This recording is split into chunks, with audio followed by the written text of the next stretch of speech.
Guys आज हम लोग एक्सप्लेन करेंगे द इम्पॉसिबल मूवी को। 7.6 की IMDb की रेटिंग, 81% रोटेन टमाटोज की ये डिजास्टर ड्रामा के ऊपर बेस्ड मूवी। इस मूवी में जो हुआ है वो किसी भी फैमिली के साथ में कभी भी हो सकता है, क्योंकि कुदरत का कहर कब किसके ऊपर टूट पड़े इसका अंदाजा किसी को भी नहीं होता है। मूवी के स्टार्ट में हम लोग को एक फैमिली को दिखाया जाता है। वह सभी लोग एंजॉय करने के लिए प्लेन से थाईलैंड की ओर वेकेशन करने के लिए जा रहे होते हैं। फैमिली में पिता हेनरी, माता का नाम मरिया और उनके जो 3 बच्चे होते हैं उनका नाम लूकस, थॉमस और साइमन होता है। एक नॉर्मल फैमिली की तरह इनकी भी फैमिली काफी ज्यादा खुश होती है। जब वो थाईलैंड में पहुंच जाते हैं फिर वहां पर वो लोग काफी ज्यादा एंजॉय करते हैं, लेकिन कुदरत एक ऐसी चीज होती है जो अपना रूप दिखाना अगर चालू कर दे तो उसके आगे कोई भी टिक नहीं सकता है। जब अगले दिन पूरी फैमिली और उनके साथ में कई सारे लोग मोटल में स्विमिंग पूल के पास में एंजॉय कर रहे होते हैं तो वो एक बहुत ही ज्यादा बड़े खतरे से बेखबर होते हैं। अचानक से हम लोग को समुद्र में एक बहुत बड़ी सुनामी आती हुई दिखाई देती है, जिसके चपेट में जो भी चीज आती है वो सब उड़ा ले जाती है। देखते ही देखते हर जगह पर पानी पानी हो जाता है। सभी लोग किसी तिनके की तरह पानी की धारा में बह रहे होते हैं। मारिया अपने आप को पानी के बहाव से बचाने के लिए एक पेड़ को पकड़ के सहारा ले लेती है, लेकिन यहाँ पर मारिया को पानी में उसका बड़ा बेटा लूकस बहता हुआ दिखाई देता है, जिससे वो उस पकड़े हुए पेड़ को छोड़ देती है और लूकस की ओर वो भी धारा के साथ में बहना स्टार्ट कर देती है। दोनों लोग बहुत ही ज्यादा यहाँ पर संघर्ष कर रहे होते हैं, लेकिन कुदरत के आगे सब चीज नाकाम होती है।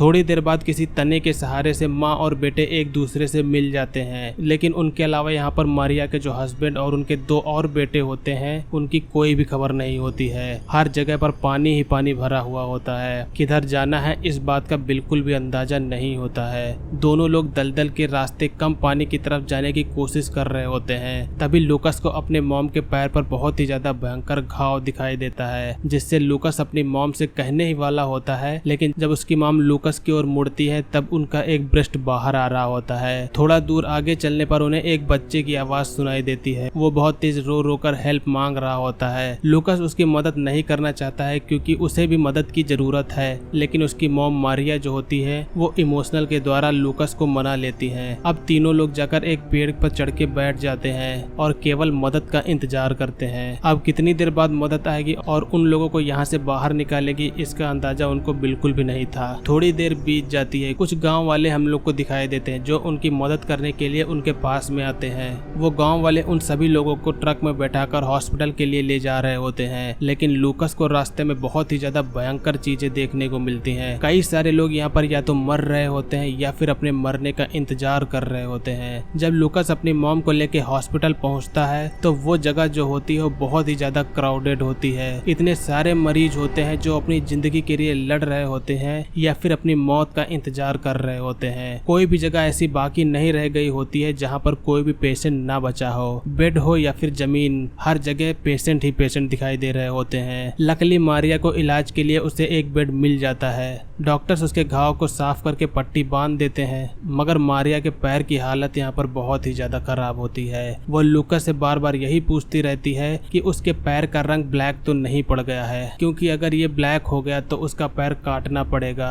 एक्चुअली मारिया जो है वो भी एक डॉक्टर ही होती है। मारिया के बेड के पास में एक और औरत होती है। जब मारिया उससे बात करने की कोशिश करती है तो वो औरत अचानक से खून की उल्टियां करना चालू कर देती है और उसे देखकर अब मारिया को भी उल्टी आना स्टार्ट हो जाती है, और ये उल्टी भी खून की ही उल्टी होती है। मारिया के मुंह से कुछ अजीब टाइप का घिनौना सा निकल रहा होता है, जिससे लूकस जब इसको देखता है तो वो बहुत ही ज्यादा तेजी से डर जाता है। इसके बाद में मारिया लूकस को दूसरों की मदद करने के लिए कहती है। वो ये कहती है कि तुम मेरे लिए अपना टाइम वेस्ट मत करो और यहाँ पर जितने लोग हैं तुम थोड़ी बहुत मदद करो, क्या पता कुछ बहुत मदद से दूसरे को फायदा ही हो जाए। हॉस्पिटल में कई सारे ऐसे लोग होते हैं जो अपने परिवार में किसी न किसी को ढूंढ ही रहे होते हैं। लूकस अब यहाँ पर एक पर्चे पर खोए हुए लोगों का नाम लिखकर दूसरों की मदद करने की कोशिश करता है। एक आदमी यहाँ पर लूकस को मिलता है जो अपने बेटे का नाम मार्टिन बताता है। वो नाम को नोट करके खोए हुए लोगों को ढूंढना स्टार्ट कर देता है। वो थोड़ा बहुत इधर उधर ढूंढता है। कई सारे लोग और भी उसको मिलते हैं जो अपने किसी न किसी रिलेटिव को ढूंढने के लिए उसको नोटपैड में नोट डाउन करवाते हैं। जब वो थोड़ा बहुत इधर उधर सभी लोगों को ढूंढ रहा होता है तो उसे मार्टिन दिखाई देता है। मार्टिन से वो सबसे पहले उसका नाम पूछता है। जब उसे पता चल जाता है कि ये मार्टिन है तब वो जाकर जल्दी से उसके डैड को बुला लाता है। अब जब मार्टिन के डैड मार्टिन को देखते हैं तो वो बहुत ही ज्यादा खुश होते हैं और इन दोनों को देखकर लूकस भी यहाँ पर बहुत ही ज्यादा खुश हो जाता है। किसी का हेल्प करके लूकस को यहाँ पर काफी ज्यादा अच्छा लग रहा होता है। इसके बाद में अब वो सीधा अपनी मॉम के पास में जाता है, लेकिन यहाँ पर कुछ और ही सीन होता है। यहाँ पर उसकी मॉम नहीं होती है।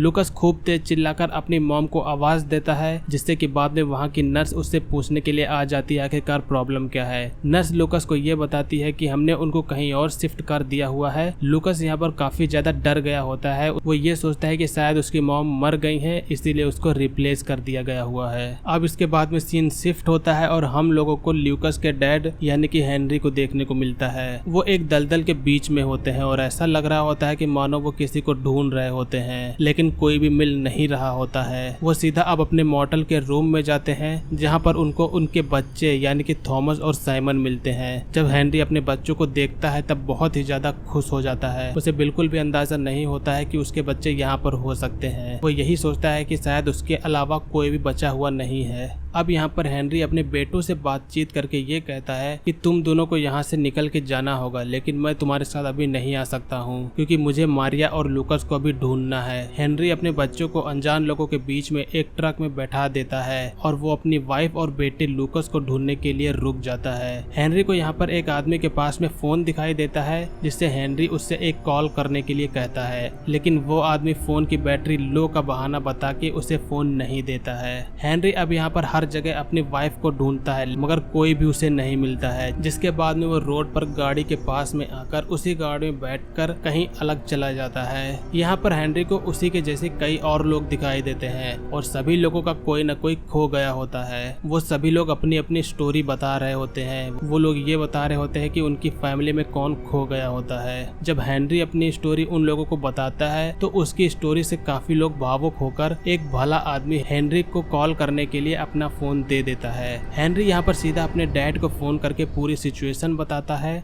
और इसको बताते वक्त हेनरी बहुत ही ज्यादा इमोशनल हो जाता है। हेनरी की मदद अब यहाँ पर उसका एक फ्रेंड उसकी फैमिली को ढूंढने के लिए कर रहा होता है। वो दोनों लोग सभी हॉस्पिटल वगैरह में चेक करके ये पता लगाने की कोशिश कर रहे होते हैं कि आखिरकार उसकी वाइफ और लूकस कहाँ पर हैं, लेकिन मारिया यहाँ पर मिल नहीं रही होती है। दूसरी तरफ जब लूकस को दिखाया जाता है तो वो अपनी मॉम के साथ में होता है। उसकी मॉम की हालत जो होती है वो बहुत ही ज्यादा खराब होती जा रही होती है। मारिया थोड़ी देर बाद में लूकस से पानी लाने को कहती है और दूसरी साइड में हेनरी भी उसी हॉस्पिटल में चेक करने के लिए आता है। हेनरी यहाँ पर सभी लाशों से पर्दा हटा के ये चेक कर रहा होता है कि शायद इन सभी लाशों में मारिया या फिर लूकस तो नहीं है। जब हेनरी उसी अस्पताल में आ जाता है तो अचानक से लूकस की नजर उसके पिता पर चली जाती है, जिसके बाद में लूकस सीधा भाग के अपने पिता की ओर जाता है, लेकिन उसका पिता कहीं गायब ही हो गया होता है। हर जगह लूकस उसे ढूंढता है, लेकिन कहीं भी हेनरी दिखाई नहीं दे रहा होता है। अब तीसरी तरफ हम लोगों को हेनरी के दो सबसे छोटे जो बेटे होते हैं थॉमस और साइमन, वो लोग भी हॉस्पिटल के पास में ट्रक से आ गए होते हैं। जब लूकस अपने डैड को चिल्लाकर रैंडम आवाज दे रहा होता है तब ये आवाज सीधा थॉमस सुन लेता है और वो सीधा लूकस की आवाज पहचान के दौड़कर उसके पास आ जाता है। तीनों भाई एक दूसरे को देखकर बहुत ही खुश हो रहे होते हैं और उसके अगली तरफ से हेनरी भी आ जाता है। सभी लोग एक दूसरे को देखकर बहुत ही ज्यादा खुश हो रहे होते हैं और ये सीन देखकर आपकी आंखों में आंसू जरूर आ जाएंगे।